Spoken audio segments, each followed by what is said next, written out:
संगी हो, हम सब जानथन कि हर जतका भी हमारे यहाँ के धर्म ग्रंथ है वो सब में शिव ले ही आदि अनंत कहे है, अविनाशी कहे गए है। और संत कबीरदास जी का संबंध में अपन जो मुख्य ग्रंथ होकर मन के बीजक उमा मन कर पद लिखे उठो, जू बिंब ही प्रतिबिंब समाना, उदिक कुंभ बिगराना, कहें कबीर जाने भम भागा, शिव ही जीव समाना। मतलब शिव सब कुछ है, शिव है साकार घलो के, शिव है निराकार घलो के, वही आदि वही अंत है। और हम सब के जीवन में जो है ना, शरीर में जो जीव आत्मा के था ना, आत्मा बन के जो बैठे परमात्मा, वो सब ही शिव ही है, ऐसे होकर मन के कथन है। अब मैं ये सब ला मानता हूँ। हमारे यहाँ एक चीज़ आप मन जाकर हो कि शिव जी के 3 अलग अलग रूप में 3 बार प्रकट हुए, है ना। सबसे पहले तो अपन एक कथा सुने हो, पौराणिक कथा है कि ब्रह्मा और विष्णु जब सृष्टि काल में रहते थे ना, लड़ाई हुआ थे मन के, जैसे समय सृष्टि काल चलते थे कि हम दोनों में ऊपर दोनों में कौन बड़े, ऐसे करके एक कथा प्रसंग आते। तब उन दोनों के बीच में अग्नि स्तंभ के रूप में मन प्रकट हो, जैसे भोलेनाथ शिव जी है ना, ओकर ही वो ज्योति स्वरूप कहे जाते, अग्नि स्वरूप, ज्योति स्वरूप। तो वो अगहन महीना के पुण्य तिथि को हो, जैसे ऐसे हमन जो साधना काल में जब रहे ना, तो हमन ऐसे बताएगी। वैसने जब सृष्टि निर्माण पूरा हो गए तो बोला देवता मन होकर जो है मांगे कि परमात्मा आप अपन पूजा का प्रतीक देते हमारा, ताकि हमन आप मन को उपासना कर सकते हैं। तो मन हाँ सावन पुण्य के ना लिंग रूप में प्रकट हो, जैसे जैसे हम शिवलिंग के थे, सावन महीना लोग से बहुत ज़बरदस्त मानता मन, है ना, खूब पूजा पाठ के रूप में मनाए जाते शिव जी के सावन महीना। और कारण वही कि वह सावन पुण्य के प्रकट हो, जैसे अपन पूजा के प्रतीक दे जैसे।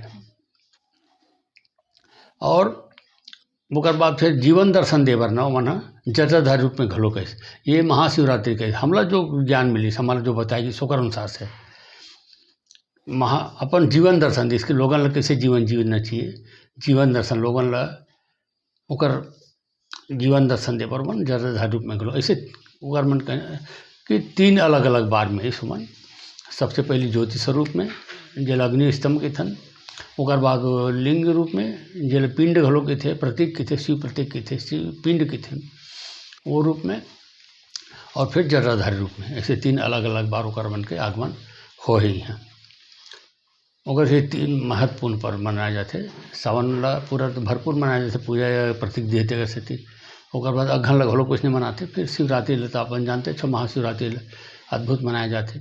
ऐसे 3 अलग बार आए हैं। अच्छा मोला ये बताया गया है कि हमन जब साधना में रहें ना, तो हमारे बताया जाए कि शिव जी हमेशा आते, जब कभी सहार करता देव है ना, हमारे यहाँ आवता है बीच में। मोला ये भी बताए कि राम और कृष्ण घलो का शिव के ही अंश है, ये बताया गया इसमें साधना काल में। वो बताए रहे मोरे जब उल्टा प्रश्न पूछे, चाहे ये बता रहते हैं रे कि तुमन है मान ला राम और कृष्ण कौन रूप में तुमन सुरता करता, सहार करता रूप में ही करता हो ना, है कृष्ण है ना, अपन ममल मारिस, ओकर बाद फिर महाभारत के युद्ध जितवैस, सब दुष्ट मन के नाश करिस, कतको राक्षस मन मारिस। वैसने राम घलो तो सब रावण सहित कई जन राक्षस मारे। मतलब कुल मिला के तुम मैंने दोनों ला सहार कर्ता के रूप में ही तो स्वीकार कर याद करता ना, सुरता करता ना। जब सहार कर्ता के रूप में सुरता करता बाटू, तो सहार कर्ता का अंश कैसे नहीं हुई, मन दूसर कैसे हो सकते। ऐसे मोर या उल्टा प्रश्न पूछ दे रहे से। तो संगी हो, अलग अलग ग्रंथ में तो अलग अलग मिलते, ग्रंथ के झगड़ा में पढ़ झंझट में पढ़ न तो दिमाग का काम नहीं करेगा। कि बहुत अगन तो आपस में विरोधाभास है, कतको अगन ग्रंथ ऐसे जिम्मा विरोधाभास है, आपस में एक दूसरे के खंडन करते बात के। तो मगर स्थिति में हमेशा कहता हूँ कि भैया जहाँ तक सामान्य जानकारी के लिए तो आप दुनिया के जितना भी ग्रंथ है सबके अध्ययन करो, और हर धर्म के करो अध्ययन। कार की सामान्य ज्ञान तो होना ही चाहिए, हर आदमी होना चाहिए, जानकारी मिलना चाहिए। सामान्य जो जानकारी है ना, दुनिया के हर किस्म के ग्रंथ पढ़ो, विज्ञान के पढ़ो, गणित के पढ़ो, अर्थशास्त्र के पढ़ो, कानून के पढ़ो, जितना धर्म ग्रंथ है अलग अलग धर्म के, है ना, ईसाई मन के है, मुसलमान मन के है, जितना के है सब लोग पढ़ो, कोई तकलीफ नहीं पढ़े में, पढ़ना चाहिए सामान्य जानकारी। लेकिन जहाँ तक सत्य जानना है, आत्मज्ञान प्राप्त करना है, तो कब आप साधना के मार्ग ही अपनाना पड़ी। साधना के मार्ग में आके ही आप सत्य तक पहुँच सकते हो। किताब मन के भरोसे नहीं पहुँच सको, मतलब विरोधाभास बहुत भरे हुए बताओ ना।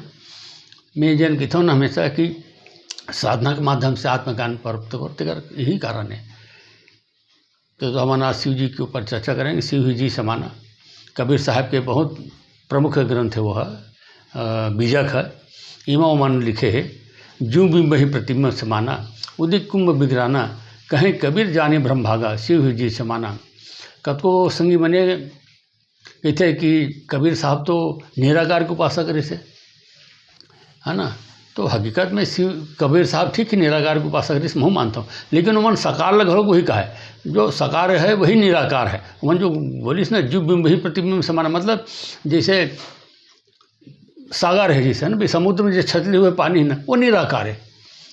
अब यहाँ से वहाँ तक दिखत नहीं, एक बार कोई आकार नहीं, समुद्र पानी का आकार है। लेकिन जब वही पानी ले ठक मरकी में भर देवे ना, ठक करसी में भर देवे, तो वो करसी के रूप धर लेते, मरकी के रूप धर लेते, मतलब वो साकार हुए थे। वो ये कहना है कबीर साहब के। तो वैसे सब मैं कई जन लग कहता हूँ कि जन ओकर प्रमुख दर्शन तो देते कतको संत महात्मा मन के, जन ओकर ना प्रमुख जो मुख्य बात रहती है, मतलब कतको जन ओकर अनुयायी मन लुका देते। ये बात ला हमें जानना चाहिए, समझना चाहिए। परमात्मा साकार घलों के निराकार घलों के सब कुछ हो, तो भाई सर्वव्यापी है। जैसे वो चाहे वैसे करवा सकते हो, जैसे हर आदमी से जैसे चाहे करवा सकते। तो आज सावन के महीना में शिव जी की विशेष चर्चा हुआ थे, वो कर लिए आप सब जानला। जय भोलेनाथ, हर हर महादेव, ओम नमः शिवाय।